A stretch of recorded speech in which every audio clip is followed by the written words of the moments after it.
Bismillahirrahmanirrahim. Assalamualaikum warahmatullahi wabarakatuh. Alhamdulillah, hari ini yang akan kita bahas yaitu pelajaran IPS ya. Semoga kalian tetap dalam keadaan sehat-sehat. Sebelum dimulai, jangan lupa berdoa terlebih dahulu. Rabbi zidni ilman warzuqni fahman. Allahumma inni as'aluka ilman nafi'an wa rizqan thayyiban wa amalan mutaqabbala. Allahumma inni as'alukal huda wat tuqa wal afafa wal ghina. Anak-anak yang solihah, yang akan dibahas hari ini adalah tentang kerajaan Islam di Indonesia. Yang pertama tentang kerajaan Samudra Pasai. Kerajaan Samudra Pasai itu adalah kerajaan Islam pertama. Ingat ya, Samudra Pasai adalah kerajaan Islam pertama di Nusantara. Nusantara itu adalah nama lain dahulunya Indonesia. Lanjut, kerajaan ini didirikan oleh, bacanya murah ya, Murah Silu. Merah. Kalau kalian bilang merah kali Bu, murah aja. Murah Silu yang diberi gelarnya Sultan Malik As-Soleh ya. Lebih dikenalnya dengan Sultan Malik As-Soleh. Si Murah Silu ini diberi gelarnya Sultan Malik As-Soleh pada abad ke-13 Masehi.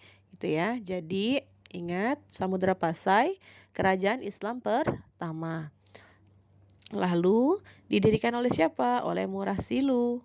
Ya, Murah Silu ini diberi gelarnya dengan nama Sultan Malik As-Soleh. Jadi pendirinya sama aja tuh, dua nama itu sama aja. Merah Silu atau Murah Silu bacanya, atau Sultan Malik As-Soleh itu sama aja ya. Orangnya sama. Pada kapan didirikannya? Yaitu pada abad ke-13 Masehi.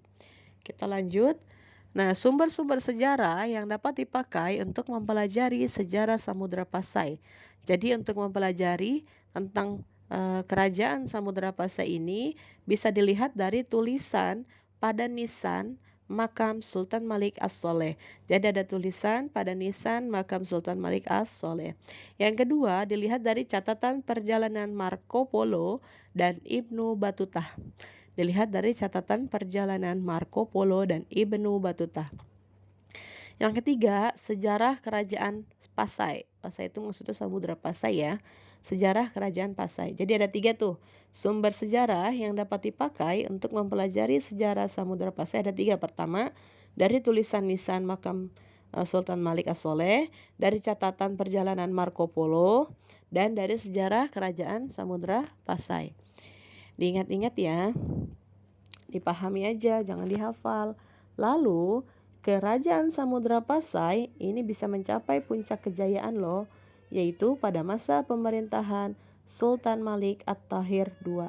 Jadi, Samudra Pasai ini mencapai puncak kejayaannya pada masa Sultan Malik At-Tahir II. Bukan pada Sultan Malik As-Soleh ya, tapi Sultan Malik At-Tahir II. Oke, kita lanjut. Bukti kejayaan dari kerajaan Samudra Pasai, bukti Samudra Pasai itu bisa berjaya adalah pertama, kerajaan itu dikenalnya sebagai pusat penyebaran agama Islam.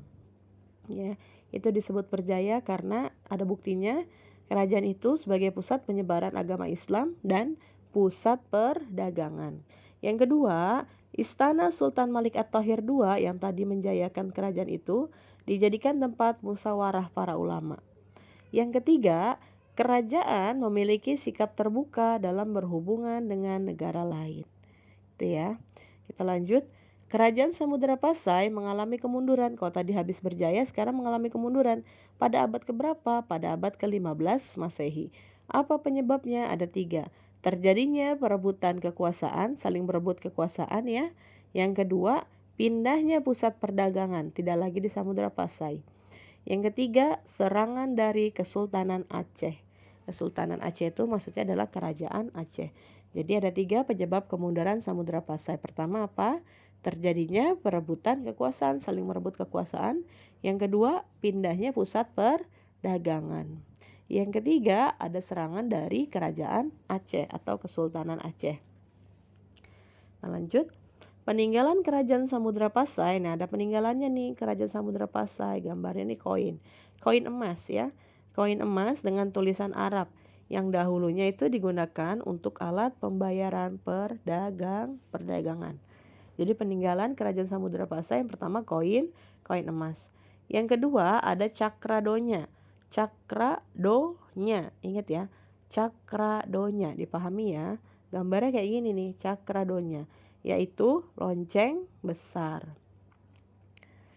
Selanjutnya, peninggalan berikutnya adalah ada makam-makam raja-raja Samudra Pasai. Makam-makam raja-raja Samudra Pasai ya. Jadi ada 3 tuh tadi, ada koin emas, lalu ada cakradonya ya, lonceng besar, cakradonya, lalu makam raja-raja Pasai. Kesimpulannya, kerajaan Samudra Pasai adalah kerajaan Islam pertama di Nusantara. Pendirinya adalah Sultan Malik As-Saleh pada abad ke-13 Masehi. Puncak kejayaannya terjadi pada masa Sultan Malik At-Tahir II. Kemundurannya disebabkan oleh perebutan kekuasaan, pindahnya pusat perdagangan, dan serangan dari Kesultanan Aceh. Lalu peninggalannya itu berupa koin emas, cakradonya, dan makam raja-raja. Gitu ya. Oke, kita lanjutkan sekarang tentang kerajaan Aceh. Kalau tadi Samudra Pasai, sekarang tentang kerajaan Aceh. Kerajaan Aceh berdiri pada abad ke-16 Masehi. Pendiri kerajaan Aceh adalah Sultan Ali Mughayat Shah. Ya, kalau tadi pendiri kerajaan Samudra Pasai siapa? Sultan Malik As-Saleh. Kalau Aceh, Sultan Ali Mughayat Shah. Sultan Ali Mughayat Shah itu pendiri kerajaan Aceh. Kerajaan Aceh terletak di tepi Selat Malaka. Ya, tepi Selat Malaka yang sekarang itu disebutnya dengan Banda Aceh. Kalau kalian suka dengar Banda Aceh, itu nama lain dari tepi Selat Malaka ya. Kita lanjut, masa kejayaan Kerajaan Aceh. Kerajaan Aceh itu mencapai puncak kejayaan dan perdagangannya pada masa pemerintahan Sultan Iskandar Muda. Kalau tadi Pasai siapa? Sultan Malik At-Tahir II. Berjayanya di Sultan Malik At-Tahir II. Nah, kalau Aceh berjayanya pada Sultan Iskandar Muda ya. Kerajaan Aceh mencapai puncak kejayaannya pada masa Sultan Iskandar Muda. Aceh menjadi pelabuhan internasional. Nah, itu menunjukkan bahwa dia berjaya karena Aceh menjadi pelabuhan internasional. Yang ketiga, kerajaan Aceh menjalin hubungan dagang dengan kerajaan Turki, Persia, Cina, India. Turki, Persia, Cina, India, ya. Jadi kerajaan Aceh menjalin berapa hubungan dagangnya dengan Turki, Persia, Cina, India, gitu ya. Oke, ini tadi masa kejayaan kerajaan Aceh. Kita lanjut. Sekarang masa kemunduran kerajaan Aceh. Aceh tidak banyak berkembang ketika dipimpin oleh Sultan Iskandar Thani ya. Ketika dipimpin oleh Sultan Iskandar Thani itu tidak banyak berkembang. Setelah beliau wafat, kerajaan Aceh pun semakin mengalami kemunduran. Itu kalau tadi kan berjaya ya pada ini Sultan Iskandar Muda. Nah, tapi setelah itu dipimpin oleh Sultan Iskandar Thani itu tidak mengalami kemajuan Aceh tuh. Akhirnya semakin lama semakin mengalami kemunduran. Penyebab kemundurannya apa? Karena adanya kekalahan Aceh melawan Portugis. Aceh kalah melawan Portugis. Lalu yang kedua, tidak ada pemimpin yang cakap seperti Sultan Iskandar Muda. Ya, setelah Sultan Iskandar Muda wafat itu digantikan, itu tidak ada lagi yang cakap seperti beliau. Gitu, tidak ada pemimpin yang cakap. Yang cakap itu maksudnya beliau tuh ahli dalam memimpin, gitu ya. Lalu yang ketiga penyebabnya banyak daerah yang memisahkan diri. Ada 3 penyebabnya. Pertama, Aceh kalah dari Portugis. Lalu yang kedua, tidak ada pemimpin yang cakap seperti Sultan Iskandar Muda. Dan yang ketiga, banyak daerah yang memisahkan diri. Peninggalan kerajaan Aceh ada Masjid Baitur Rahman, ada Benteng Indra Patra, dan yang ketiga makam Sultan Iskandar Muda. Ingat ya, peninggalannya ada 3, Masjid Baitur Rahman, Benteng Indra Patra, Dan yang ketiga, makam Sultan Iskandar Muda. Kesimpulannya tentang Kerajaan Aceh, pertama, Kerajaan Aceh didirikan pada abad ke-16 Masehi. Didirikannya oleh Ali Mughayat Shah. Masa kejayaannya dipimpin oleh Sultan Iskandar Muda. Aceh menjadi pelabuhan internasional dan menjalin hubungan perdagangan dengan kerajaan Turki, Persia, Cina, dan India. Masa kemunduran Kerajaan Aceh terjadi pada pemerintahan Sultan Iskandar Thani. Itu mundurnya pada masa Sultan Iskandar Thani, bukan Sultan Iskandar Muda ya.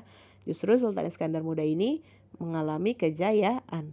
Jadi mundurnya itu pada masa Sultan Iskandar Thani. Kemundurannya disebabkan oleh kekalahan melawan Portugis. Yang kedua, tidak ada pemimpin yang cakap ya selain Sultan Iskandar Muda. Dan yang ketiga, daerah itu banyak yang memisahkan diri dari Kerajaan Aceh. Itu ya, itu kesimpulan dari Kerajaan Aceh. Oke, cukup sampai sini dulu materi kita hari ini. Berarti dua yang kita bahas yaitu Kerajaan Samudra Pasai dan Kerajaan Aceh. Tugasnya adalah kalian memahami, diputar ulang, memahami, bukan dihafal ya sayangnya ya. Dipahami. Seakan-akan kalian sedang mengikuti alur ceritanya gitu ya. Oke, kita sudahi dulu. Kita tutup dengan doa kafaratul majlis. Subhanaka Allahumma wa bihamdika asyhadu an la ilaha illa anta astaghfiruka wa atubu ilaik. Wassalamualaikum warahmatullahi wabarakatuh.